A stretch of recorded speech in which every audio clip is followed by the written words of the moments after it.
Ang bagay na nasa loob ng box na to, makakatulong sa pagmumotor mo. Yes, tama yung narinig nyo. Let me explain.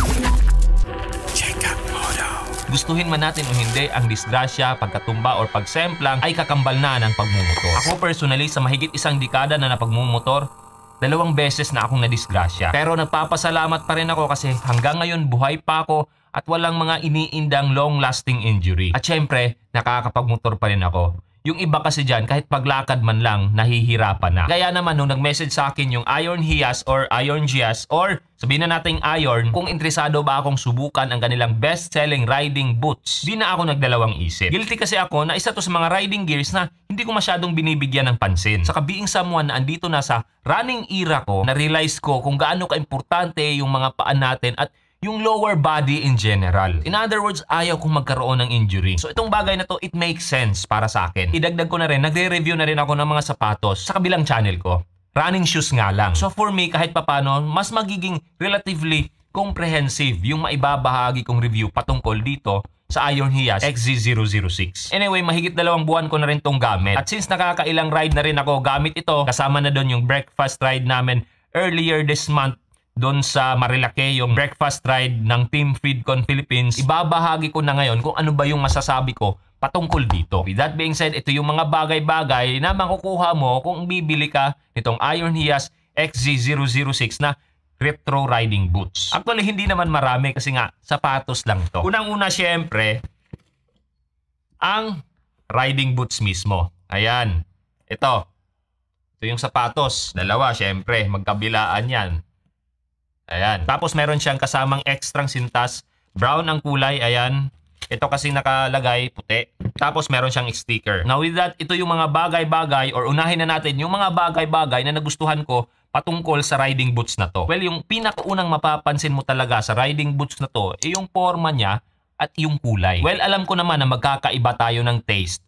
Pero sa sapatos na to, nakailang beses na rin akong natanong kung ano ba daw to or anong brand ba daw to or anong sapatos to or anong riding boots to. So I guess testament yon na hindi lang ako yung nagagandahan sa sapatos na to. Na pagdating sa kulay, isa din to sa mapapansin mo talaga sa sapatos na to. Kung makikita nyo, meron itong parang accent area or accented area na dark yung kulay dito. Dark brown yung kulay sa toe box. Ganon din dito sa likod. Kung mapapansin nyo rin, yung sintas niya, hindi siya ganun kaputi. Meron siyang parang dumi na itim. Saka ganun din yung kanyang midsole.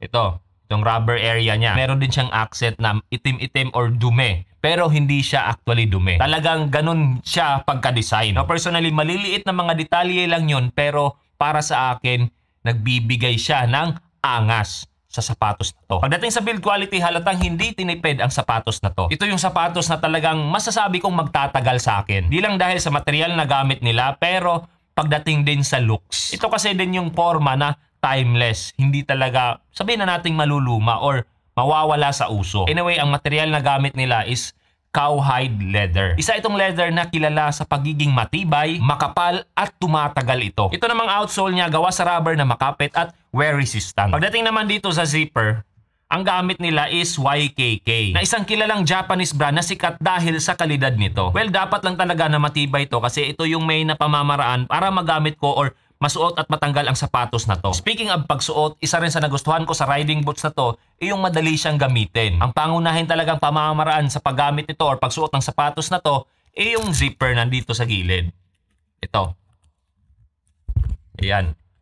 So itong sintas na to, hindi mo na kailangan pakialaman pa or hindi mo na kailangan pang tanggalin. Mas convenient kasi kung zipper na lang yung gagamitin mo sa pagsuot at pagtanggal nito. Now kung proteksyon naman yung pinag-uusapan, for me, satisfactory ang naibibigay nitong XZ006. Number 1, makapal itong leather niya or itong upper niya. Now, kung mapapansin nyo dito, meron din siyang shift pad. Ayan, magkabilaan yan, pareho. Para to sa mga merong manual na motor. Sa kagaya ng sinabi ko earlier, itong outsole niya makapit din para maiiwasan yung madaling pagkadulas natin habang ginagamit to. Now, itong ankle area naman niya dito, magkabilaan, meron siyang proteksyon. Yung parang ginagamit natin sa ating mga elbow pads, ganon. So, meron siya or medyo makapal siya. Now, itong heel counter naman niya na part, matigas din kahit papano. So, nagbibigay din ito ng proteksyon. Saka kung mapapansin nyo rin, itong heel collar niya, meron din siyang mga padded area. So for me, satisfactory talaga yung nabibigay nitong protection, itong riding boots na to. Saka given na leather yung gamit nila dito sa upper niya, walang problema kahit maulan yung panahon at gamit-gamit natin to. Hindi basta-basta makakapasok dito ang tubig. Pagdating naman sa comfort, for me, goods na rin ang naibibigay nito. In fact, yung sinabi ko kanina na ito yung gamit ko sa Marilake nung nag-breakfast ride kami last December 5. Pero actually, before that, pagbiyahe ko pa Luzon, ito na yung gamit ko. Although hindi ako nagmotor from Leyte to Luzon, pero galing dito sa amin, patungong airport, ito na yung suot-suot ko. So, 2 oras mahigit din yun na biyahe. After that, syempre, nag-eroplano ako ng mahigit 1 oras. After that, from Naiya to Antipolo, siguro mga 2 oras din or mahigit 2 oras dahil sa traffic. After nun, hindi ko pa siya tinanggal kasi andun pa ako, kinakausap ko yung mga kakilala ko at saka yung mga bumubuo ng FeedCon Philippines. Sa araw lang na yon, suot-suot ko to ng more or less 12 hours. Hindi rin sumakit yung mga paa ko gamit-gamit to. Itong toe box area niya, hindi rin ganun kaliit para ma-compress or para maipit yung mga paa ko. Which is something na hinahanap ko rin pagdating sa mga sapatos ko. Lalong-lalo na sa mga running shoes ko kasi yun nga, tumatakbo tayo, makakatulong yun para hindi tayo mahirapan sa pagtakbo natin. Ganun din sa sapatos or sa riding boots na to. Now sa mismong breakfast ride, December 6 yun, hanggang gumabi na merong tambike, ito rin yung suot-suot ko. 12 hours ko pa rin itong suot-suot. So comfort-wise, satisfactory na siya para sa akin. Saka idagdag ko na rin na itong midsole niya, 0 drop. Ang ibig sabihin lang noon is that yung itong heel area niya, saka itong forefoot area niya,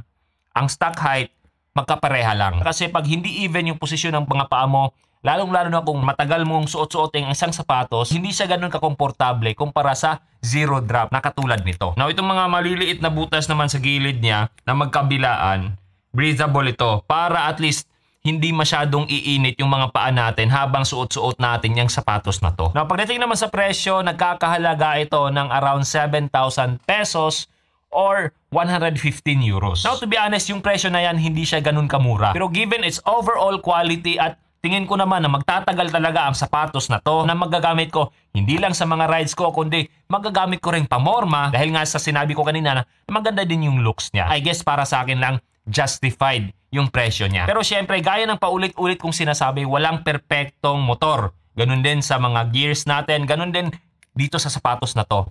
Meron syempre akong hindi masyadong nagustuhan dito. Now for context, gaya ng sinabi ko kanina, andun na ako sa running era ko. Nasanay na ako sa ilang buwang pagtitraining ko na nagsusuot ng magagaan na sapatos. In fact, yung pinakamagaan na sapatos ko ngayon na size 11, ang timbang niya is around 220 grams. Yung pinakamabigat naman is around 325 grams. Ito kasi around grams yung isa. So itong dalawang to mahigit 1 kilo. Now don't get me wrong, hindi ko naman to gagamitin as running shoes. Hindi ko to ipang tatakbo. Syempre gagamitin natin to sa pagmumotor. Of course, merong mga part na kailangan tayong maglakad. Hindi naman siguro ganun kalayo most of the time. In this case, sanayan na lang talaga. Once masana yung mga paa mo na suot-suot ito, hindi na siya ganun kalaking problema. Anyway, with all that being said, kung naghahanap ka ng isang riding boots na maganda, maporma, bibigay ng good enough riding protection, saka matibay, you might want to consider itong Iron Hias XZ006 riding boots. I-click mo lang yung link na nasa description.